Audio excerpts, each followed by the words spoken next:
Rob Williams, better known by many within Weird Celtics Twitter as Time Lord, is with me now for an exclusive training camp conversation. And Rob, it's great to see you again, first and foremost. And secondly, let's get a health update. Obviously, you came back last season from a hip injury. You had a couple months since the season ended to continue coming back from that. So how are you feeling right now?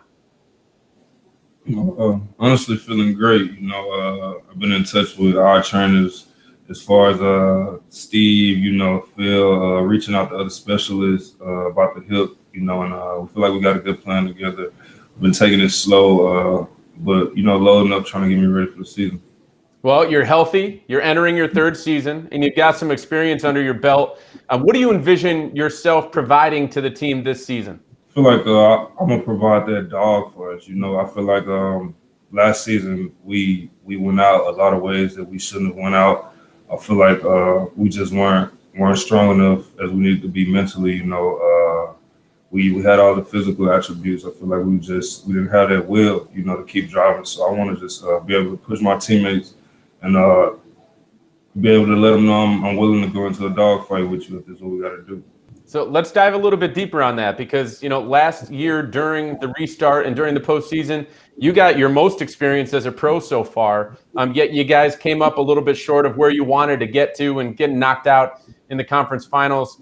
In what ways did that entire experience heading into the offseason help to, change what you wanted to accomplish during the offseason and prepare for what's about to start up? Yeah, it just obviously left a bitter taste in our mouth, knowing that we feel like we could have and should have made it to the finals from our perspective.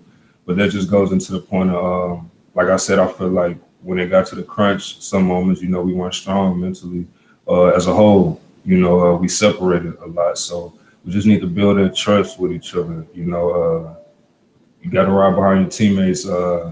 Leave it all on the court for each other. You shouldn't hold anything back. I feel like we need to just strengthen that part of our team. And talk about strengthening. Let's talk about your particular skill set. Brad Stevens always talks about you guys working on your particular strengths and weaknesses and really concentrating on those strengths so that you're better in those areas when you're on the court. How did you enhance your strengths during this abbreviated offseason? Running at least, 5 miles every morning. The main thing with me is conditioning. Always, that's the first thing I try to get ahead of is conditioning it before the season start.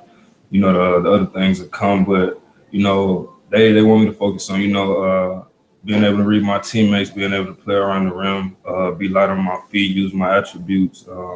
I think I'm pretty fast. My coaches feel like I'm pretty fast, so they want me to utilize that and just utilize my strengths, make the game easier for everybody around me. You're fast and you can jump out of the gym. So that's a pretty good conversation or a pretty good combination that you've got there. But let's talk about the center position as a whole. We're looking at you, Tristan Thompson, and Daniel Tice all being there. So potentially another platoon situation at center this season, just like it was last season. How challenging is that for you individually to kind of be ready at any time when you don't necessarily know what your minutes are going to be from day to day? I feel like it's challenging to anyone not knowing when they're going to play, but I feel like the past 2 years it's kind of been the same role. So I just got to, stay on my toes, be ready for when my name's called. And also the past year, the past 2 or 3 years, I've been learning a lot from Tice. I've been learning so much from Tice without him even speaking to me. So with us bringing Tristan in, I know it'll be the same thing, great advice and great mentor. Well, I know you've been around Tristan at some point, I'm sure, since he got here to Boston 5 or 6 days ago.